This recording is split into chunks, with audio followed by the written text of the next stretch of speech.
What's going on, YouTube? AndCap24 coming back with another play out of the Best of the Rest series that we're doing out of the Patriots playbook.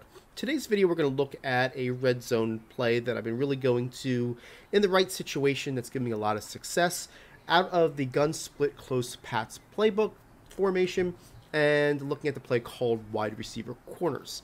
Now, this is a play I like to go to right between the 3 and the 5 yard line in that really tough place that, you're too far to run the ball consistently for an easy score, and you may be a little bit, in a spot where all the zones get compressed and it's really tough to throw. I like to go to this play. So let's go take a look at it. And like I said before, you want to be between like the 3 and the 5 yard line. So like basically from here to here, right? And that's that spot, that no man's land. So I'll just throw it right about here, right on the 4, kind of split the difference for you. And what we're going to do is we're going to show you that we're going against 3-4 odd, okay? 3-4 odd's probably one of the most popular red zone defenses when it comes to using a 3-4 book. It's got Tampa 2 where a lot of people are using that. A lot of people use the cover 4 drop show 2, only rush 3 and say, you know what, I'm going to cover every little inch possible.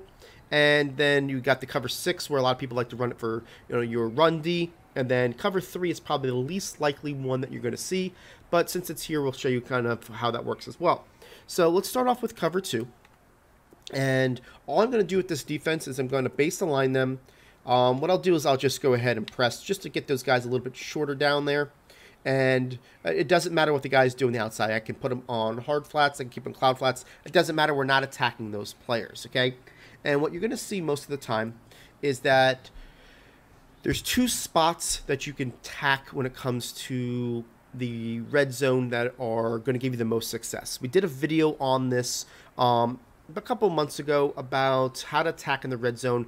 Got into really detail of where the zones you should hit, and kind of broke down why the zones play differently. If you didn't watch that video, we'll have it linked in the suggested videos at the end of the this one here, so you can kind of see that. But there's this electric fence that basically the players play at the 5 yard mark where they don't go by it. So a nice spot to throw is the back of the end zone. Until they throw the ball, they don't go by it. And then right at the goal line is a really nice spot to attack in the red zone as well. This play does both in a high-low read, attacking the user to make him decide which one he wants to cover. So what we're going to do is we're going to block the RB. Then we're going to take this Y and we're going to motion him to the right. And we're going to take this B and put him on a slant, okay?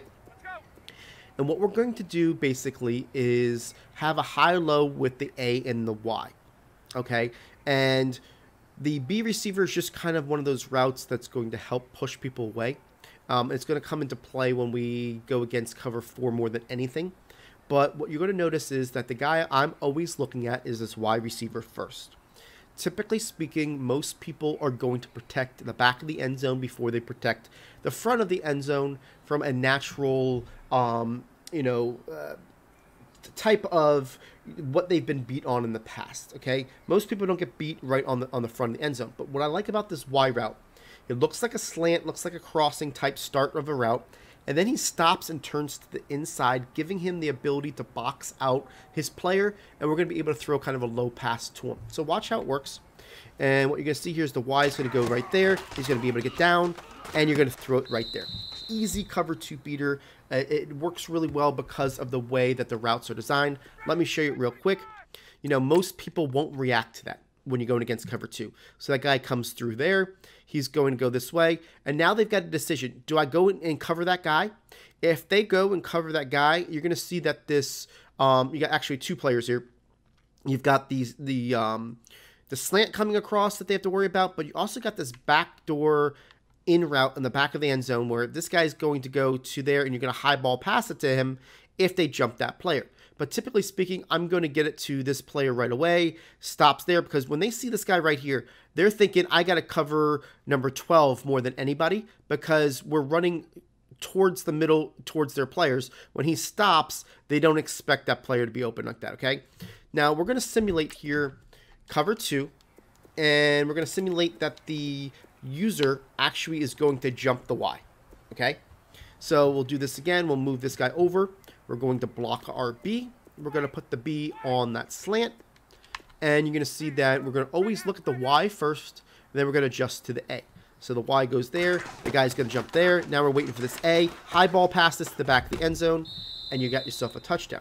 I do like to high ball pass it because of the fact that you don't want the user to bait you. And if you high ball pass it, it's very difficult for them to, snag that on you because you got more elevation on your throw. So that's how it works against cover 2. Let's come back with our cover 4. So now let's look at the cover 4 here. And what we're going to do is we're going to base a line.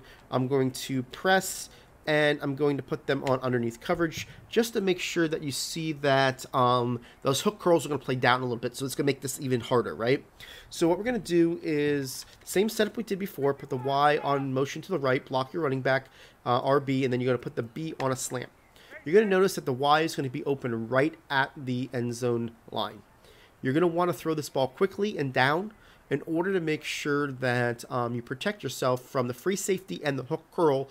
And typically speaking, if you can, you want to throw this ball right about where the hash marks are because that's going to give you a little bit more room to catch it. So watch how it works. Y is going to go in that spot, throw it right there, and you're going to get that one-play score right there on the hash mark. So let me show it to you in instant replays, show you what you're looking for again.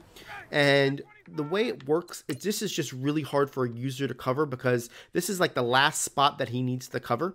Because this guy's going to go here. He's got that crossing player. He's waiting for anything behind him. This guy stops. We're going to throw it right there. See how I tried to throw it? If I was to throw it on the hash mark just a tad to the right, we would have had even a little bit easier way of catching this ball. But I catch it right at the goal line. You can see once he's in the end zone, typically speaking, he'll hold on to it, and you're going to have that catch and score.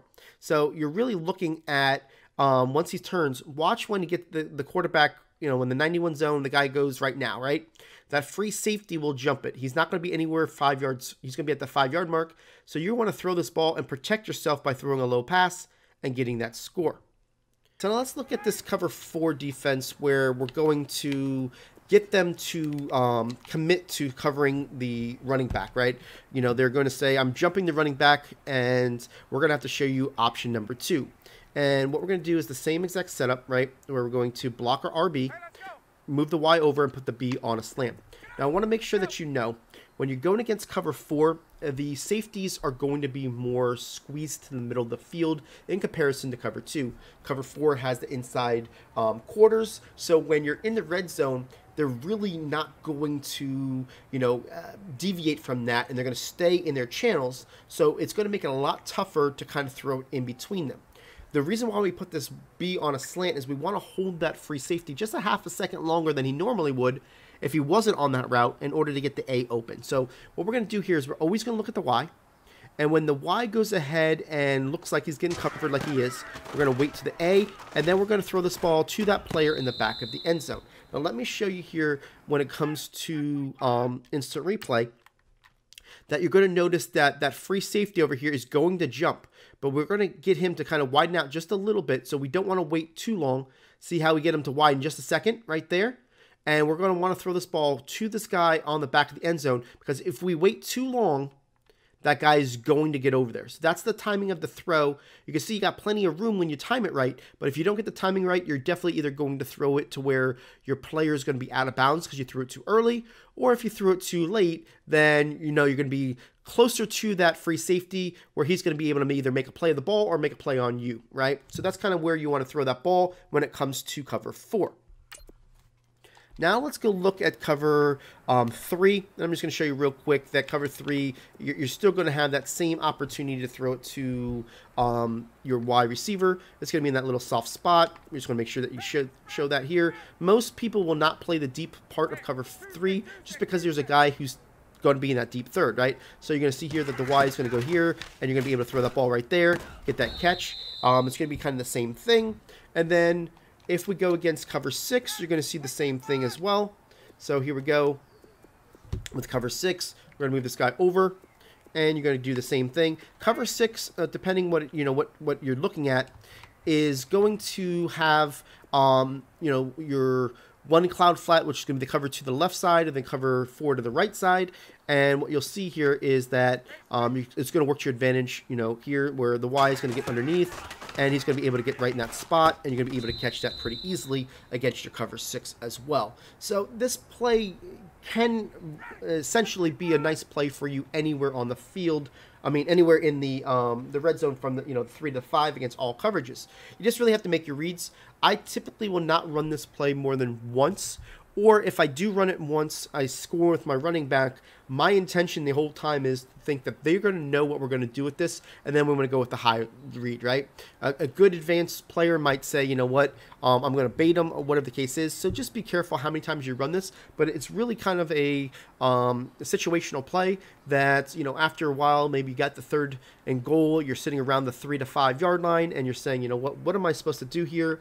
This is a play I go to, and it's funny how often you're in this situation. You wouldn't think that, this is kind of a specific situation, but it happens all the time.